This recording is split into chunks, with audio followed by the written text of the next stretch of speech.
বাঁধাকপি যেরকমভাবেই করি, মাছের মাথা দিয়ে বা চিংড়ি মাছ দিয়ে বা নিরামিষ, কিন্তু প্রথমেই আমি আগে জল দিয়ে সেটা ভাপিয়ে আগে জলটা ফেলে দিই।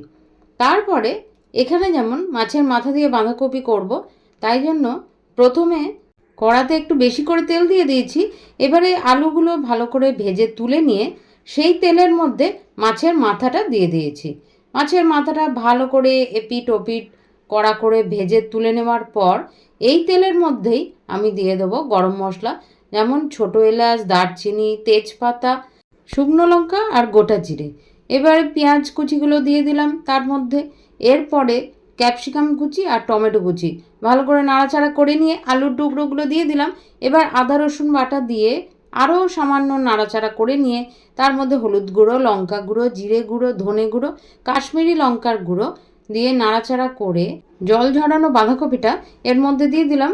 এবার পরিমাণ মতো নুন আর একটু মিষ্টি দিলাম, চিনি, যাতে একটু মিষ্টি মিষ্টি হবে, আর দিয়ে ভালোভাবে কষতে লাগলাম। এইবার যখন বাঁধাকপি মশলা সব একটা মাখো মাখো ভাব হয়েছে, তখন তার মধ্যে মাছের মাথাটা দিয়ে গ্যাসের আঁচ কম করে ঢাকা দিয়ে খানিকক্ষণ রেখে দেবো।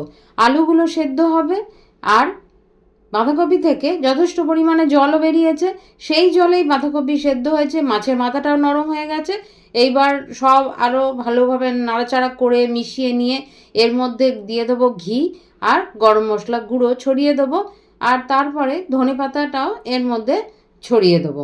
ব্যাস, তাহলে যে কোনো নিমন্ত্রণ বাড়ির মতো মাছের মাথা দিয়ে বাঁধাকপি আমরা বাড়িতেই ঝটপট বানিয়ে ফেলবো, আর যে কোনো অতিথি এলে বা বাড়িতে আমরা নিজেরাই এটা বানিয়ে খেতে পারবো।